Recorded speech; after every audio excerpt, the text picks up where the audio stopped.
دونوں کے بین بین ہے. میرا آپ لوگوں سے سوال کا رہبانیت نہیں ہے اسلام میں, بالکل نہیں ہے. ہمارا مطلب آج کل تو صوفی وہ ہے نا کہ جو اپنا بینک بیلنس جمع کرتا رہے اور پیسہ پیسہ پیسہ. صوفیہ کرام کی شان تو یہ تھی. جی ہاں, کلام صوفیہ کرام کا گایا جا رہا ہوتا ہے اور بہت سارے لوگ محفل میں ڈرنک کر کے بیٹھے ہوتے ہیں, تو یہ کون سا؟ بالکل ایسا ہے. اور وہ نہیں ہے. صوفیہ کرام کی شان تو یہ ہوا کرتی تھی یوسف بھائی کہ ان کے لنگر کے اندر اگر کوئی 100 بکرے دے گیا تو جب تک وہ سارے کے سارے تقسیم نہ ہو جائے, حتیٰ کہ آخری نمک کی ڈلی بھی تقسیم نہ ہو جائے, اس وقت تک وہ بستر سے کمر نہیں لگایا کرتے. وہ خدمت خلق کیا کرتے تھے, وہ موبائل یونٹ سے چلتے پھرتے, لوگوں کی خدمت خلق کا تصور انہوں نے لیا. کی فرمائش ہوگی تو پلیز آپ اس کے لیے تیار رہیے گا. لیکن ایک سوال, ایک آیت مبارکہ آپ کے سامنے رکھ رہی ہوں اور فکر کے لیے اور سمجھانے کے لیے ہمیں. تو جو تم پر زیادتی کریں تم بھی ان کی زیادتی کے جواب میں اسی کے برابر ان کو جواب دو اور اللہ سے ڈرتے رہو. تقویٰ کی بات ہو رہی ہے. پھر یہ جان رکھو کہ حدود اللہ, حدود الہی کا احترام کرنے والوں کے ساتھ ہے. حدود الہی کا احترام, یہ جو بھی میں نے پہلے بات کی. دیکھیے, بدلہ لینے کا تمہیں حق ہے.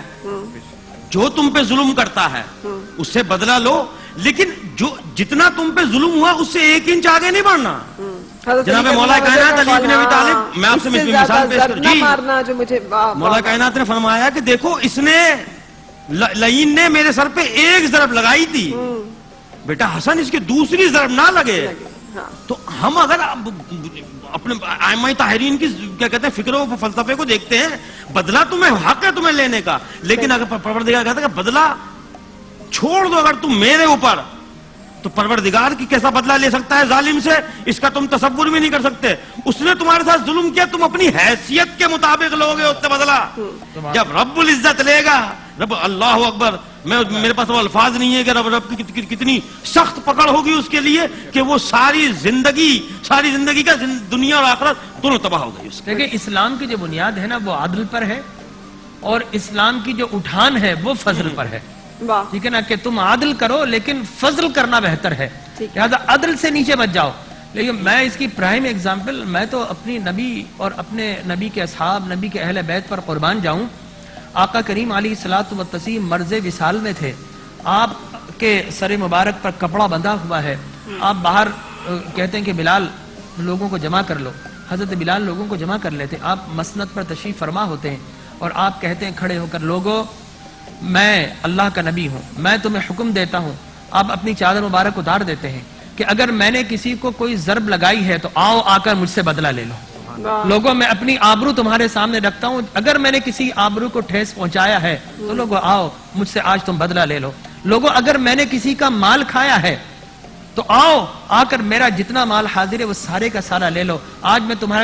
خود کو تم میں پیش کرتا ہوں, بخدا اگر کوئی مجھ سے بدلہ لے گا تو وہ مجھے زیادہ محبوب ہوگا, اس بات سے کہ دل میں رکھے, لیکن اگر کوئی معاف کر دیتا ہے تو بہت بڑی بات ہے. حضرت عکاشہ رضی اللہ تعالیٰ عنہ کھڑے ہو جاتے ہیں, کہتے ہیں کہ یا رسول اللہ ایک مقام تھا, آپ نے مجھے جب صفے درست فرما رہے تھے, رسول اللہ صفے بڑی ڈسپلن صحیح کروایا کرتے تھے, تو آپ کے ہاتھ میں چھڑی تھی, وہ چھڑی مجھے کمر پر لگ گئی تھی, تو یا رسول اللہ میں آج لینا چاہتا ہوں. آقا کریم علیہ الصلوۃ والتسلیم اپنی چادر اتار لیتے ہیں اور کہتے ہیں آ جاؤ. کہا نہیں یا رسول اللہ ویسی ہی چھڑی چاہیے. آپ نے کہا حسن سے جاؤ, حسن جو چھڑی لے کر آؤ, جو وہ میری چھڑی ہے وہ لے کر آتے ہیں. سارے صحابہ حضرت علی اور دیگر وہ کہتے ہیں ہماری کمر حاضر ہے, ہم سے بدلہ لے لو. عکاشہ کہتے نہیں, میں تو سرکار نے جو فرمایا آپ ہی سے لوں گا. لہٰذا جب وہ چھڑی آتی ہے حضور اپنا چادر مبارک اوپر کرتے ہیں تو حضرت عکاشہ آگے بڑھتے ہیں اور مہر نبوت تھی اس مقام پر بوسہ لے لیتے ہیں. کہتے ہیں آقا میری کیا مجال, آپ کے قدم میرے سر پر ہو, میرے سینے پر ہو, میں نے تو آپ کے جسم اطہر کو اس لیے بوسہ لیا ہے کہ کل قیامت کی آگ سے اللہ مجھے محفوظ کر دے. تو یہ رسول مکرم صلی اللہ علیہ وسلم کی ایسی عدالت, ایسی امانت, ایسا انصاف, ایسا تقویٰ, ایسی پرہیزگاری اور ایسی انسانیت, ایسی معاشرت دنیا میں اور کوئی پیش ہی نہیں کر سکا ہے. رسول مکرم صلی اللہ علیہ وسلم نے جو کہا ہے اس سے زیادہ عملی طور پر آپ نے کر کے دکھایا ہے. جیسا کے موقع پر آپ صلی اللہ علیہ وسلم کا عمل ہے کہ کتنے بڑے بڑے وہ کفار ایسے تھے جنہوں نے آپ صلی اللہ علیہ وسلم کو ساری زندگی تکلیفیں پہنچائیں. ہندا جس نے حضرت حمزہ رضی اللہ عنہ کا کلیجہ نکال کر جو ہے چبایا, لیکن آپ صلی اللہ علیہ وسلم نے سب کو معاف فرما دیا. لا تثریب علیکم اليوم, آج کسی سے وہ باس پرس نہیں ہوگی. بالکل, بہت شکریہ. یہ دراصل موضوع اتنا طویل ہے کہ قرآن پاک نے اپنے حق کے بعد جس چیز پہ سب سے زیادہ زور دیا ہے وہ تقوی اختیار کرنے پر ہے، اور اسی لیے کیونکہ تقوی کا تعلق ہمارے ظاہر سے بھی ہے، ہمارے باطن سے بھی ہے، ہمارے دل کے اندر سے بھی ہے، جن چیزوں کو ہم اعلانیہ کرتے ہیں ان سے بھی ہے، جن کو پوشیدہ رکھتے ہیں ان سے بھی ہے، لیکن تقوی حضرت ابراہیم علیہ السلام کے اس طاقت ایمان کا نام ہے جس کے ساتھ آپ آگ میں کہتے ہوئے کود پڑے تھے کہ میرے لیے میرا اللہ کافی ہے۔ حضرت یوسف علیہ السلام کی اس پاک بازی کا نام ہے کہ خوبصورت ترین عورت خلوت انہوں نے اپنی طرف دعوت دے رہی ہے تو آپ اس سے اجتناب کرتے ہیں اور بھاگتے ہیں۔ تقوی میرے رسول صلی اللہ علیہ وآلہ وسلم جو کہ رحمت للعالمین ہیں، ان کی اس کیفیت کا نام ہے کہ ساری رات عبادت میں گڑ گڑاتے ہوئے گزارتے تھے اس خوف سے کہ میرا اللہ مجھ سے راضی ہو جائے۔ اور تقوی جو ہے وہ حسین رضی اللہ تعالیٰ عنہ کے اس سجدے کا نام ہے کہ جو انہوں نے یزید کے سامنے معرکہ حق و باطل میں اپنے 72 صحابیوں کے ساتھ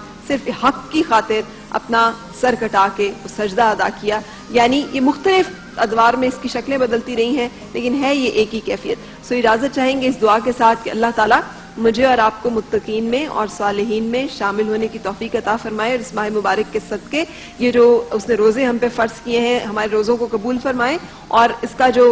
الٹیمیٹ ڈیزائر ہے کہ متقی ہم ہو جائیں اللہ کی، ہم سے وہ پوری ہو اور ہم اس کے بتائے ہوئے راستوں پر چل سکیں۔ سو جاتے ہوئے یوسف صاحب آپ سے ایک کلام کی فرمائش کرتے ہوئے اجازت لوں گی آپ سے، انشاءاللہ کل پھر آپ سے ملاقات ہوگی۔ رمضان عشق ہے۔ اللہ حافظ۔ یا نبی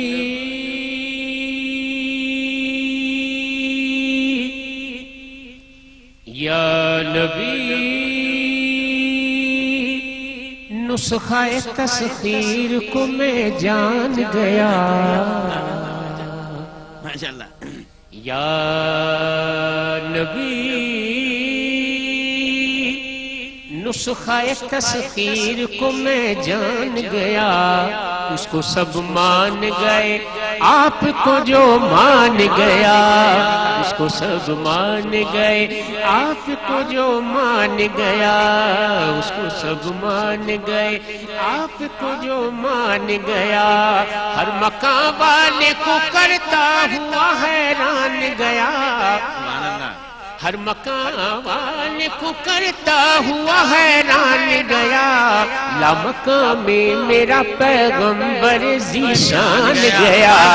لامقام میں میرا پیغمبر ذیشان گیا، اس کو سب مان گئے آپ کو جو مان گیا، ہر بلندی مجھے پستی کی طرح آئی نظر، ہر بلندی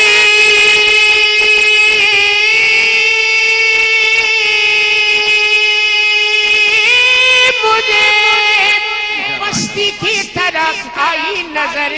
جب میرا گنبد خضرا کی طرف دھیان گیا، جب میرا گنبد خضرا کی طرف دھیان گیا، اس کو سب مان گئے آپ کو جو مان گیا، اس کو سب مان گئے آپ کو جو مان گیا، بس بس ارادے ہی سے موجوں کا ہوا کام تمام، سبحان اللہ سبحان اللہ، بس ارادے ہی سے موجوں کا ہوا کام تمام، یا نبی کہنا ہی چاہا تھا کہ طوفان گیا، یا نبی کہنا ہی چاہا تھا کہ طوفان گیا، اس کو سب مان گئے آپ کو جو مان گیا۔ پانچواں شعر کیوں ڈاکٹر صاحب میری مجبوری ہے، پانچواں شعر اختر رحمانی، پانچواں شعر پنجتن پاک کی نسبت سے پانچواں شعر اختر رحمانی کہتے ہیں، مطلع کا شعر ہے کہ دیکھو کس شان سے کربل کا وہ مہمان گیا، سبحان اللہ، دیکھو کیا بات ہے، کس شان سے کربل کا وہ مہمان گیا،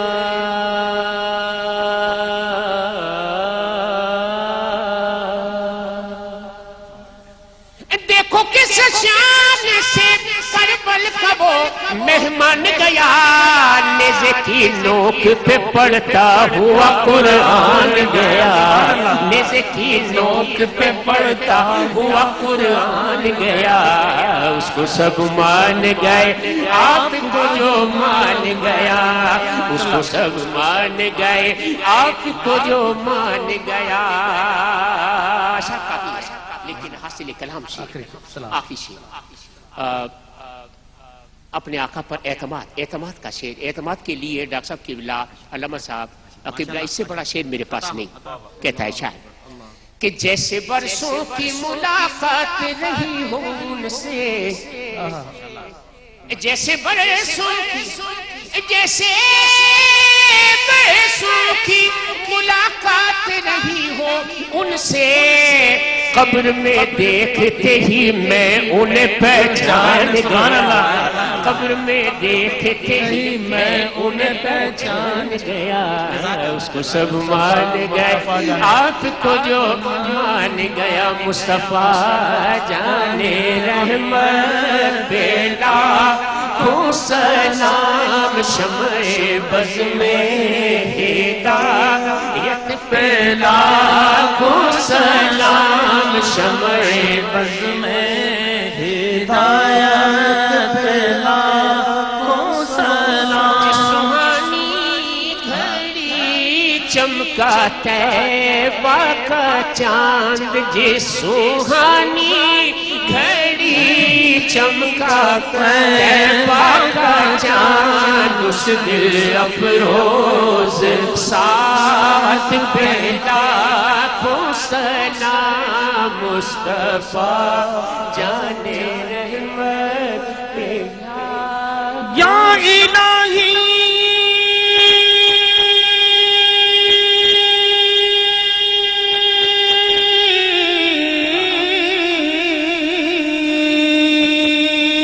از پہ زلف رسول اور یہ سلام عاجزانہ ہو قبول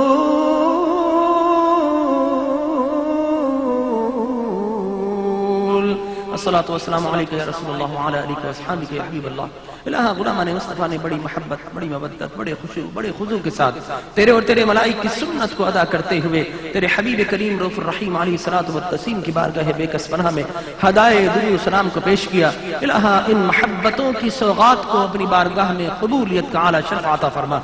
الہ العالمین ہم نے تیرا ذکر و اذکار کیا رب کائنات تیری تسبیح و تحلیل کی تیری عظمت تیری کبریائی اور اے رب کائنات تیری رحیمی تیری کریمی کو بیان کیا نیکی اور پرہیزگاری پر کس طرح چلے اے رب کائنات اس پر گفتگو کا شرف حاصل کیا تو روئے زمین کے جتنے مسلمان اور ارض وطن پاکستان میں جتنے ہمارے بھائی ہیں ان کے جان میں مال میں رزق میں اولاد میں کھیتیوں میں کھلیانوں میں گھروں میں اقلاب میں اولاد میں بچوں میں اے اللہ رحمتوں اور برکتوں کا نزول فرما اور لا زوال ترقی کامیابی اور کامرانی عطا فرما آمین آمین آمین یا رب العالمین وصلی اللہ تعالی علی خیر خلقہ ونور عرشہ وزینت فرشہ سیدنا و مولانا محمد وعلی آلہ واصحابہ اجمعین برحمتک یا ارحم الراحمین.